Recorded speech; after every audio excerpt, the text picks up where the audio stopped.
noite a todos e a todas. Sempre gosto de lembrar que a gente vem aprender. Doutrina espírita é aprendizado mútuo que, ora, alguns de nós falam enquanto os amigos ouvem, depois a gente se reveza para que a gente possa desenvolver as qualidades tanto da boa fala quanto da boa escuta. Então, me sinto honrado de estar hoje na condição de quem recebe o ouvido de vocês por empréstimo.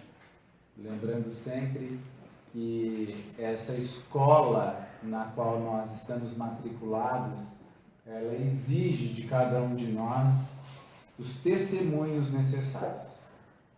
O convite à quebra da impaciência. Então, eu vou fazer um convite para que vocês quebrem a impaciência. Respira um pouquinho. Aquele contato do Instagram pode esperar uma hora. Aquela postagem do Facebook também. Aquela pessoa que a gente quer conversar também. Porque às vezes a gente vem para a casa espírita com o corpo, mas a cabeça fica na novela, no Jornal Nacional, no jogo do Inter, que está acontecendo.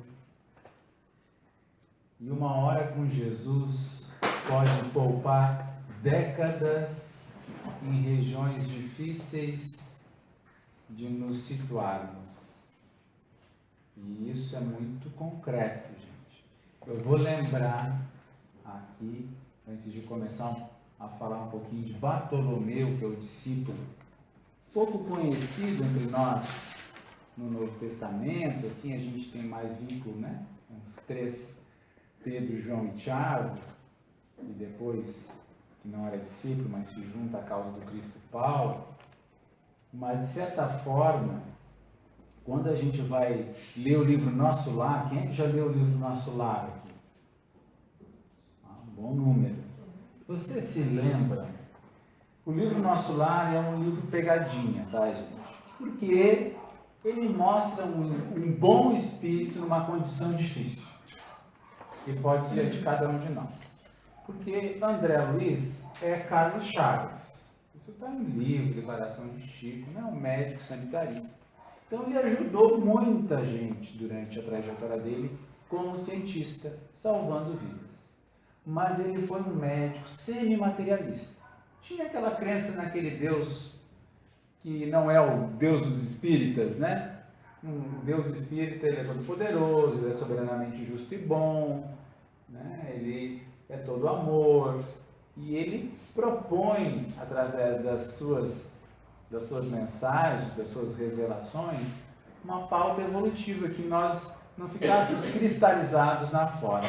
Então André Luiz, ele tinha uma religião de proforma, na qual os hábitos dele eram hábitos ainda vinculados ao estômago, à fruição da sexualidade descompromissada, né, rompendo com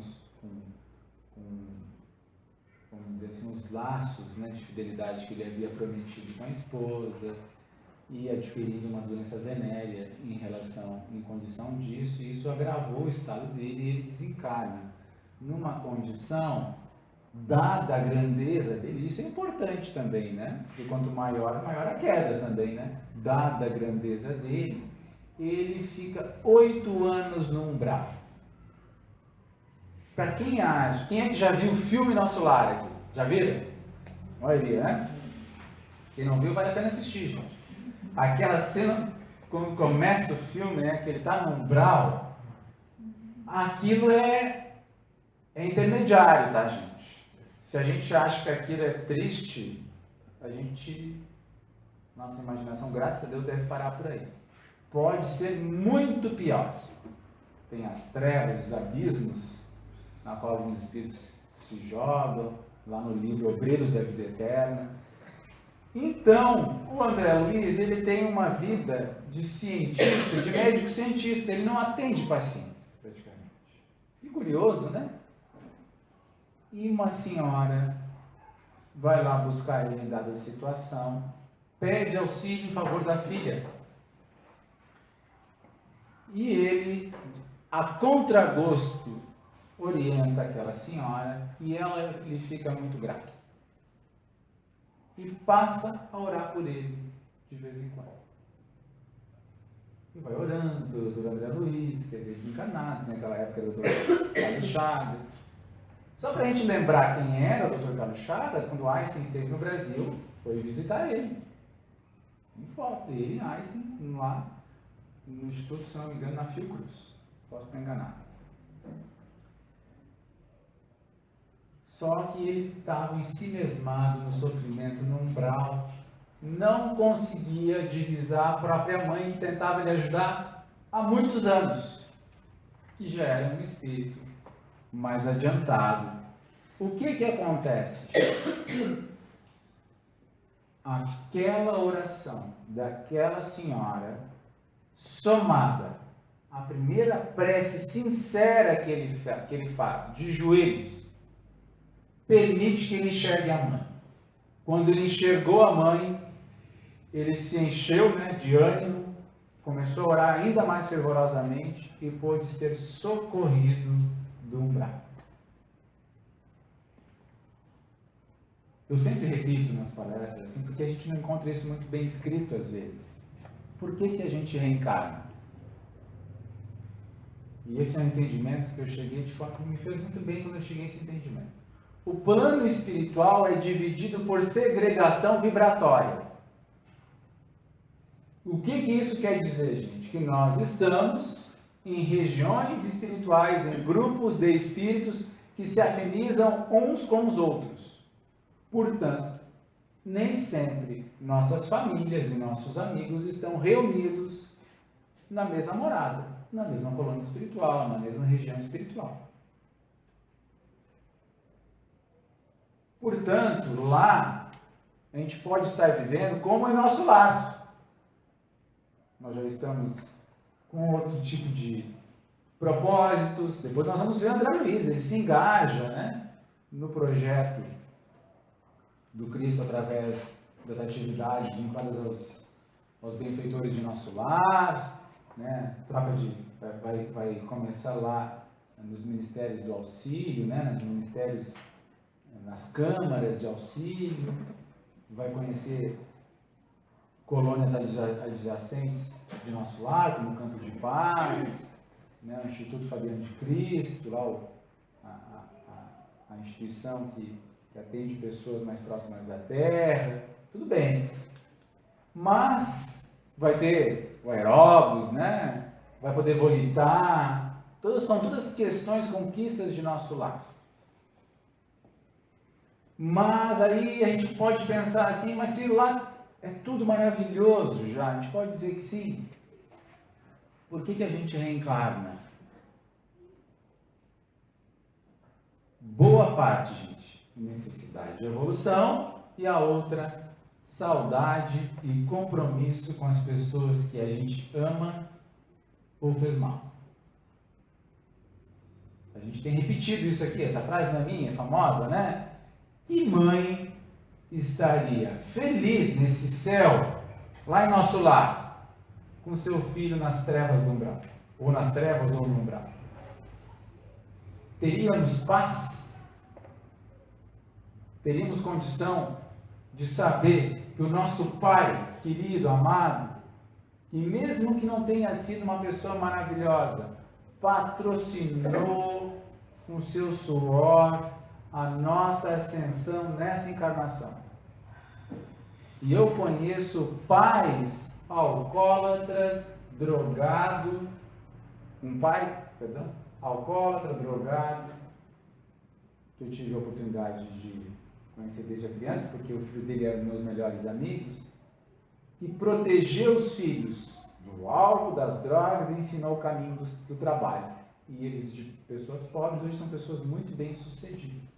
Ele fez muito mal a ele próprio, mas ele conseguiu levar os filhos com a moral cristã, ele e a esposa, depois ex-esposa.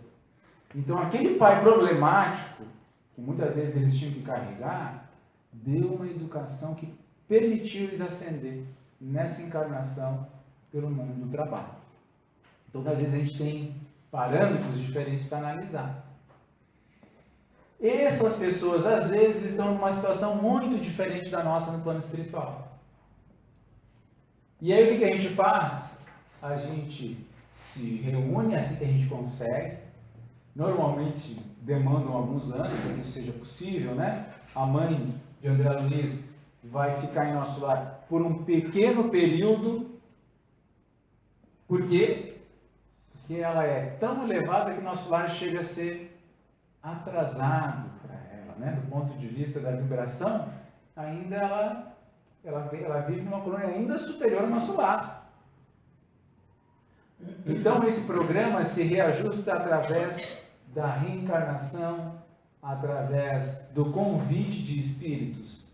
Nós vamos receber os filhos tais, nós vamos construir uma casa, nós vamos nos conhecer em tal data, nós vamos reencarnar no Brasil, lá em Capão Novo, e nós vamos ter novas oportunidades, vai ter lá o Novo Horizonte, nós vamos se associar àquela instituição, ou nós vamos fundar um grupo.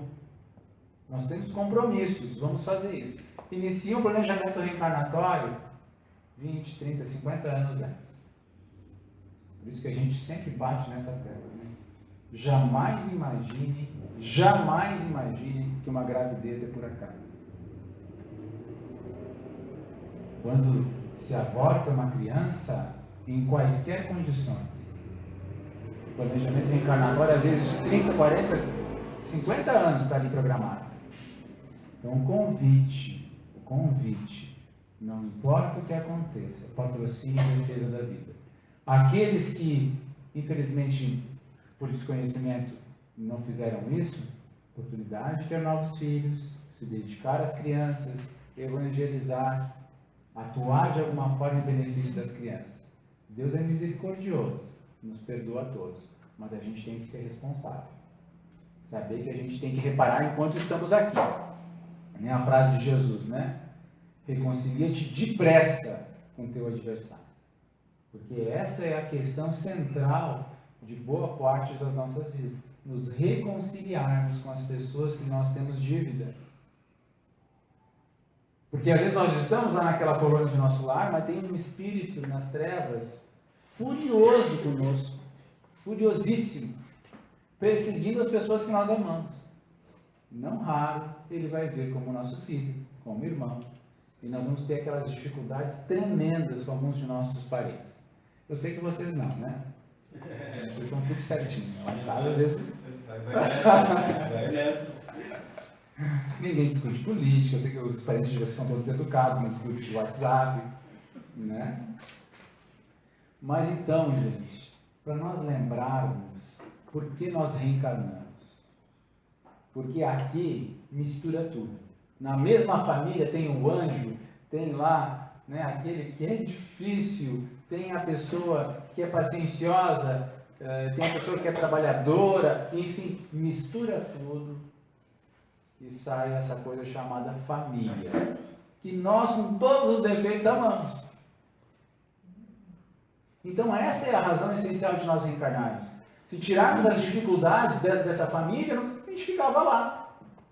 E por que a gente evolui mais aqui? Porque aqui nós estamos reunidos e não segregados por vibração, como acontece no plano espiritual. Acho que ficou didático, né? Dá para entender. Então eu agradeço aos parentes difíceis. Naquela hora na mesa, assim, aquele assunto inconveniente na mesa, né? Agradece, assim. Que bom que ele está me testando. Tem que tirar uma nota dessa. Às vezes a gente era criança, não sei se vocês lembram, a gente estava ali, né, com vontade de tirar um 10 e mostrar para a professora, como a gente fez o trabalho bonito, escreveu com a letra bonita, olha aqui que bonita a minha letra, né? E a professora, parabéns, estrelinha. Estamos na mesa, aquele parente difícil, falando aquela coisa que não precisava. Respira fundo e pensa, vou tirar a estrelinha agora. Porque são oportunidades, gente. A gente não sabe quando eles vão partir.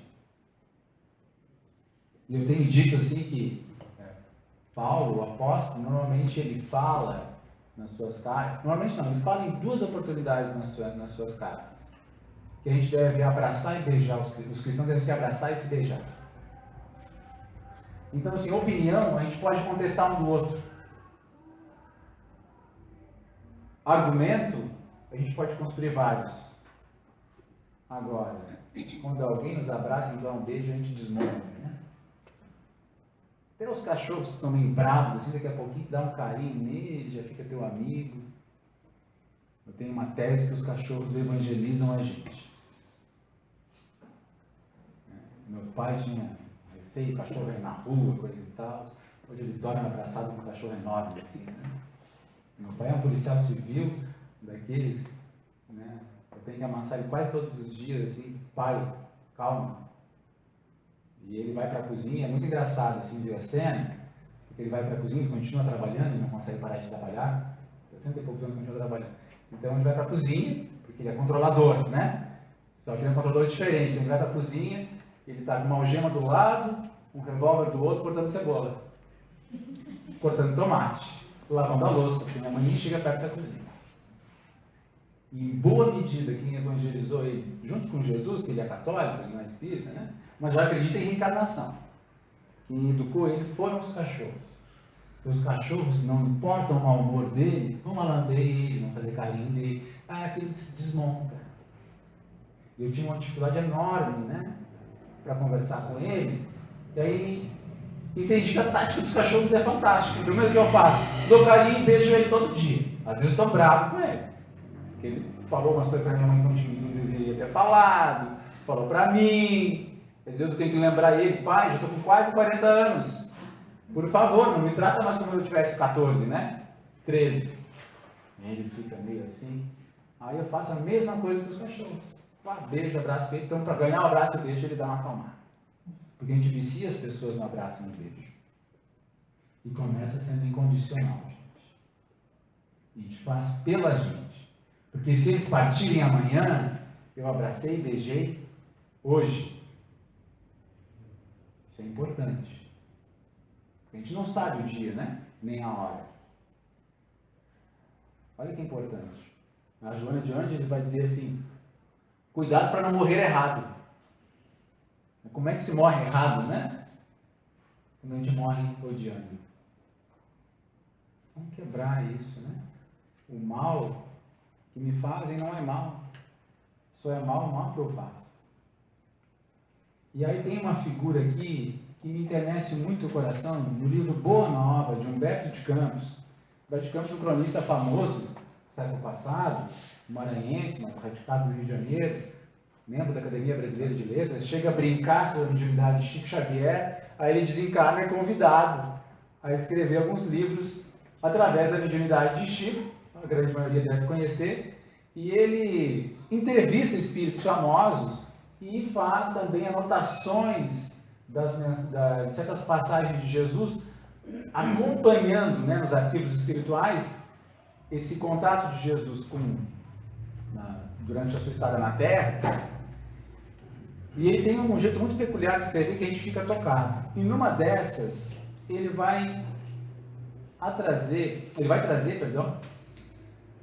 no capítulo 8, chamado Bom Ânimo, uma conversa entre Bartolomeu, o discípulo Bartolomeu, a quem a gente pede o carinho dele para todos nós aqui presentes, né, que ele possa atender as nossas necessidades. A gente sempre gosta de lembrar que espíritos benfeitores estão nos atendendo aqui nesse momento, individualmente. Eu comentava com meu amigo, que estava me acompanhando, na hora que eu estava já uns 5 quilômetros daqui, eu senti que os benfeitores da casa passaram a me acompanhar. E me trouxeram até aqui com ler, tem hábito de algumas vezes ouvir músicas evangélicas, músicas católicas, espíritas, que a gente põe ali no carro, né? Eles passaram a me acompanhar e eu quase que me perdi aqui. Na hora que eu resolvi, acho que estou perdido, vou dobrar a direita e sair aqui na frente do Centro Espírita. Porque nós estamos aqui, gente, não por acaso, não sem desamparo. Cada um de nós aqui está recebendo atendimento individual, sendo curado de coisas que a gente nem imaginaria que teria. Um dia a gente vai entender um pouquinho essas propriedades físico-químicas da ciência espiritual, da qual o passe, a ambiência espiritual da casa espírita, do nosso próprio ambiente de trabalho, de moradia, tem profunda influência. Então aqui estamos sob asepsia, sob limpeza de todos os nossos centros de força, E aí o Bartolomeu, achei interessante já o começo da conversa, né, gente? O começo da narração aqui do Humberto de Campos, ele vai dizer que a família de Pedro, vamos lembrar uma coisa, tá, gente? Jesus não juntou os 12 e eles ficaram 3 anos mendigando. Só para a gente quebrar essa imagem. Eles moravam numa região pequena, né? Israel é muito pequeno, Israel é menor que Sergipe, que é o menor estado brasileiro, né? E aí o que eles faziam? Eles combinavam, juntavam um grupo e iam para algum lugar, mas muitas vezes estavam poucos deles. Nesse caso aqui, Jesus já estava morando na casa de Pedro, que era casado. E ali conta que eles estavam limpando a casa, né? Todas as suas possibilidades eram empregadas, né, contando de Bartolomeu, e acompanhar o mestre na sua tarefa divina. Entretanto, pulei aqui uma parte.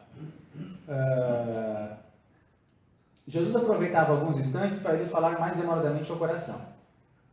Uma noite, enquanto Simão Pedro e sua família se entregavam inadiáveis a fazeres domésticos, o apóstolo do Cristo estava lá, né, preparando, não sei se a gente pode chamar de louça, né, mas os jarros, né, as panelas de barro já deveriam ter, né, preparando alguma coisa na casa, telhado, organizando de repente alguma...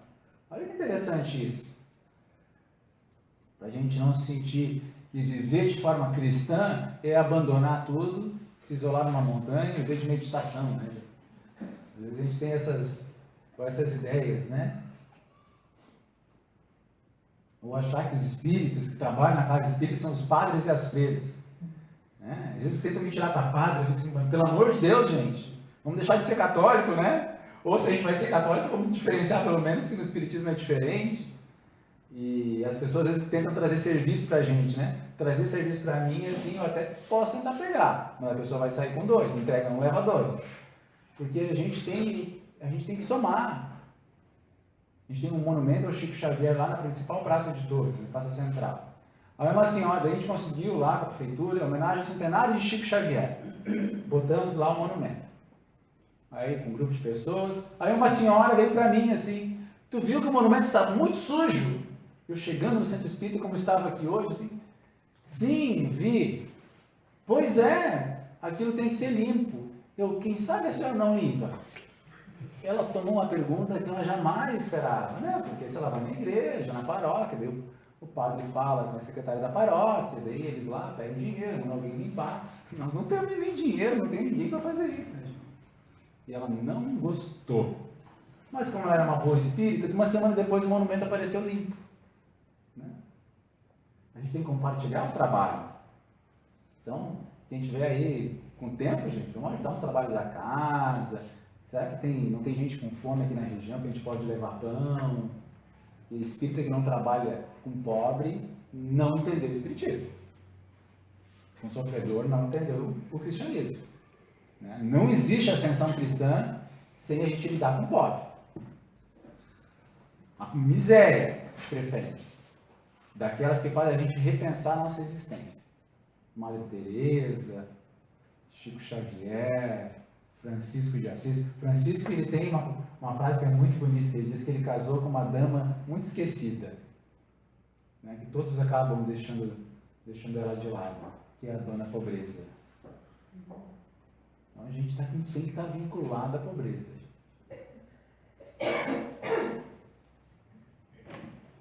E aí continua, né?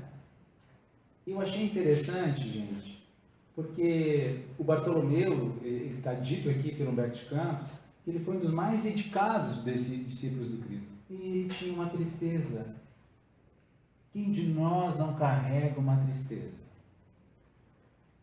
E aí já pensei, opa, se ele carrega uma tristeza, eu também tenho as minhas tristezas, significa que eu posso servir ao Cristo, mesmo com as minhas tristezas.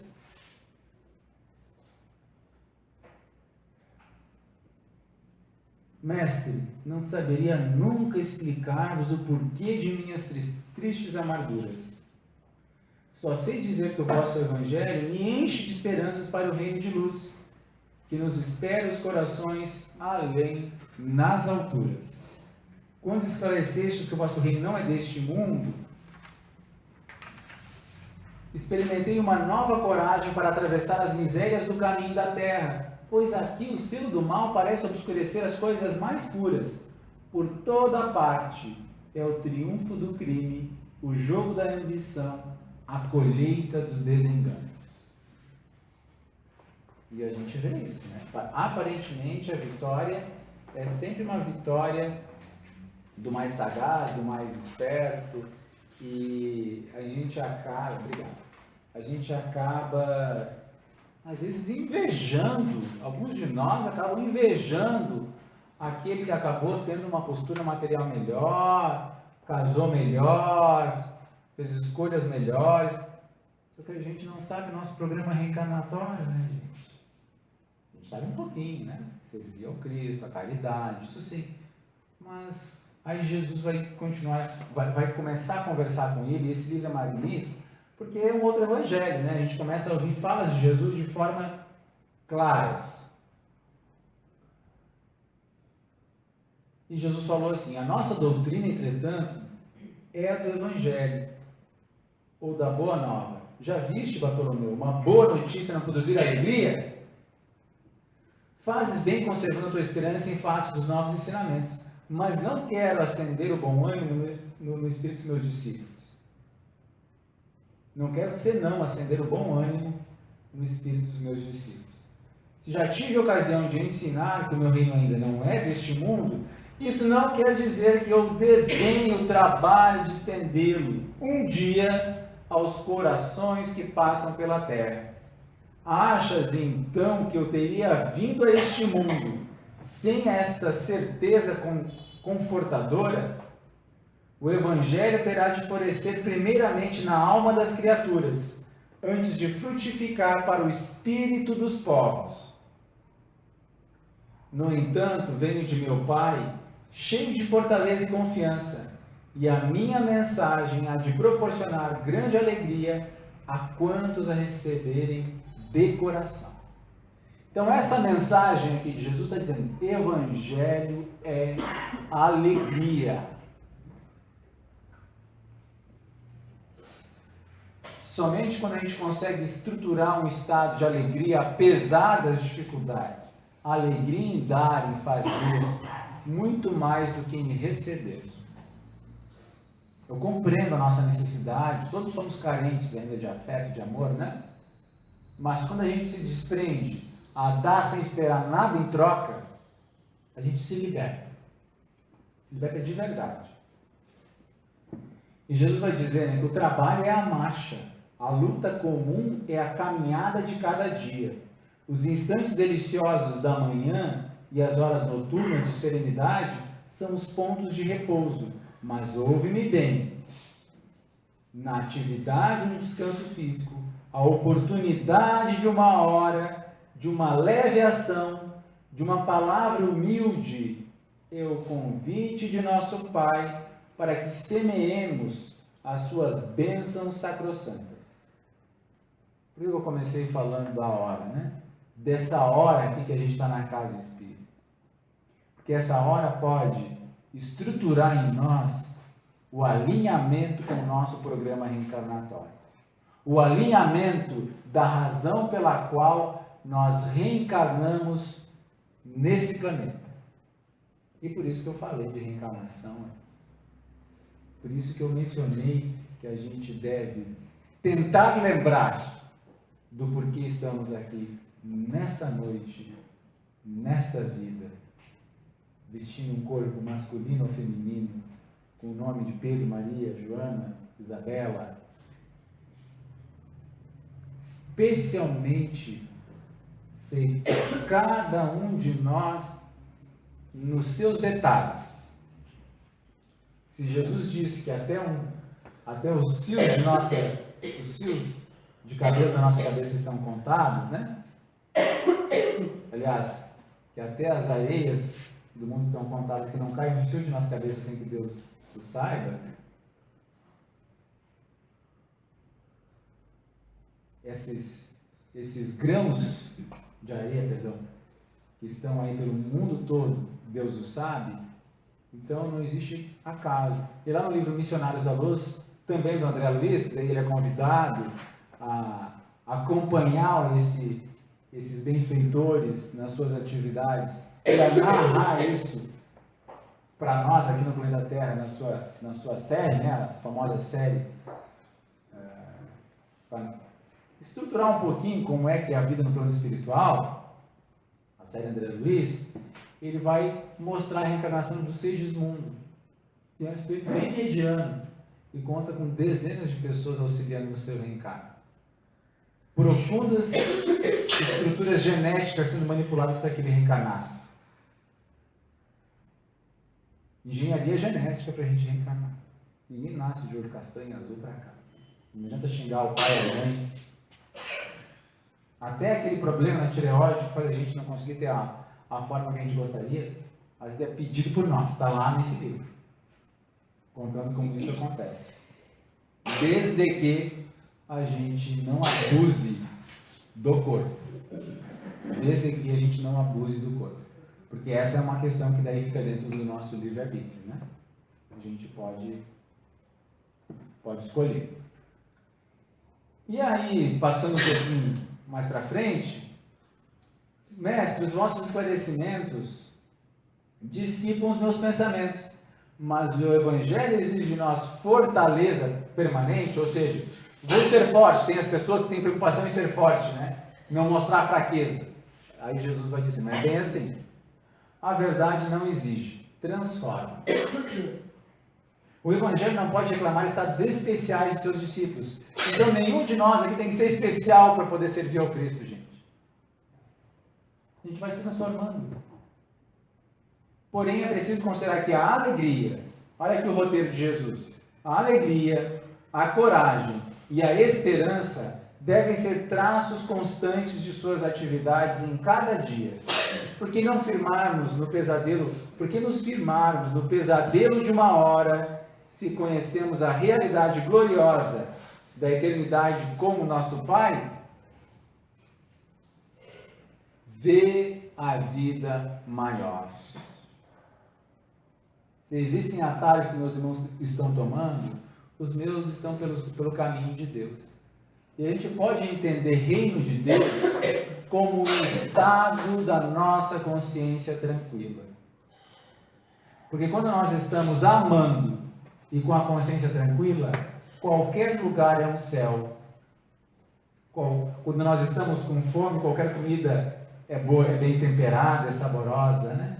Então que a gente tenha fome de vida, para que as coisas que nos aconteçam tenham um sabor especial, mesmo que sejam simples. Que a gente tenha alegria nas pequenas coisas, sem ser aquela alegria apelativa, né? Sem ser aquela alegria que compartilha conteúdos que não acrescentam em nada do outro, só que a gente quer parecer bacana. E aí, Bartolomeu entra num terceiro ponto. E quando os negócios do mundo nos são adversos, e quando tudo parece em luta contra nós, perguntou o pescador. Quando a gente trabalha e não consegue ganhar dinheiro, ter sucesso nos negócios, aí o irmão nosso, por muito menos, consegue ganhar algum recurso. Olha a resposta de Jesus. Qual o melhor negócio do mundo, Bartolomeu? Será que a aventura que se efetua a peso de ouro, muita vez amordaçando o coração e a consciência para aumentar as preocupações da vida material, ou a iluminação definitiva da alma para Deus, que se realiza tão só pela boa vontade do homem, que se deseja marchar para o seu amor, por entre as luzes do caminho? Para atingir o objetivo com Jesus, basta boa vontade. Não é preciso R$1. Não será a adversidade nos negócios do mundo um convite amigo para a criatura semear com mais amor, um apelo indireto que arranque as ilusões da terra para as verdades do reino de Deus? Então, todos nós, quando estivermos com problemas financeiros, lembremos dessas palavras de Jesus. E Bartolomeu guardou essa resposta no coração. Para finalizar, Bartolomeu pergunta, né? Porque a mãe dele havia desencarnado havia pouco. É justificável a tristeza quando perdemos um ente amado? Olha a resposta de Jesus. Mas quem estará perdido se Deus é o Pai de todos nós? E aí ele vai falar, né? Que nós estamos passando por uma nova, nós estamos sujeitos, né, a passar por uma nova vida. E ele vai arrematar. Ninguém fica verdadeiramente órfão sobre a terra, como nenhum ser está abandonado, porque tudo é de Deus e todos somos seus filhos. Eis porque todo discípulo do Evangelho tem de ser o semeador de paz e de alegria. E esse é o convite que eu quero fazer aqui hoje. Bartolomeu voltou para sua casa, porque ele tinha que trabalhar de manhã com seus irmãos e com seu pai. Ao chegar em casa, vocês acham que ele foi recebido por anjos, gente? No momento que ele rangiu ali, que rangiu a porta, o irmão já o xingou. O pai já falou blasfêmias, como se ele fosse, né, um marginal que estava na rua. E ele que teria tudo para ficar triste, converteu o desalento num cântico de alegria ao sopro regenerador dos ensinamentos do Cristo. Todos observaram com admiração. Passados alguns dias, né? Exceto Jesus, que conhecia com alegria a nova atitude mental de seu discípulo.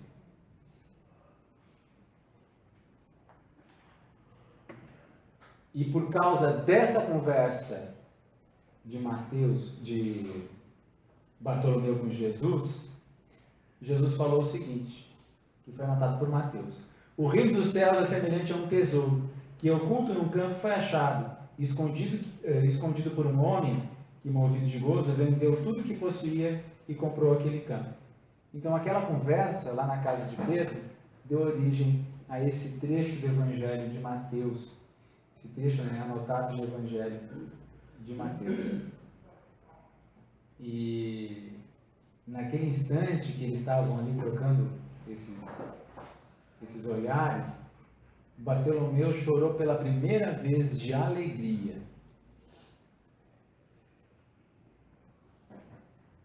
O pescador de Dalmanuta delira para sempre aos eternos júbilos, né, às alegrias do Evangelho do Rei. Gente, esse é o convite que a gente faz. E com alegria a gente possa servir ao Evangelho em todas as esferas que tocam o nosso coração, né?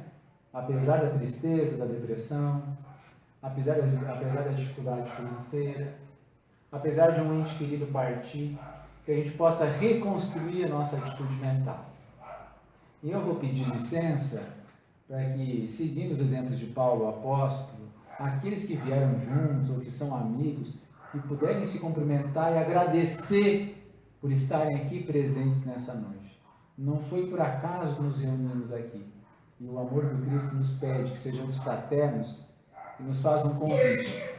Que já que o passado já passou, a gente não pode mudar, o futuro ainda é uma hipótese, que a gente aproveite o presente para se cumprimentar. Um abraço fraterno, quem puder. E quando chegarmos em casa, fazemos o mesmo com os nossos entes queridos, ou ao telefone, ou ao WhatsApp, né? Criando essa postura carinhosa de afeto com a qual nós queremos ser lembrados no futuro. Porque os meus discípulos serão lembrados por muito se amar. Que assim seja.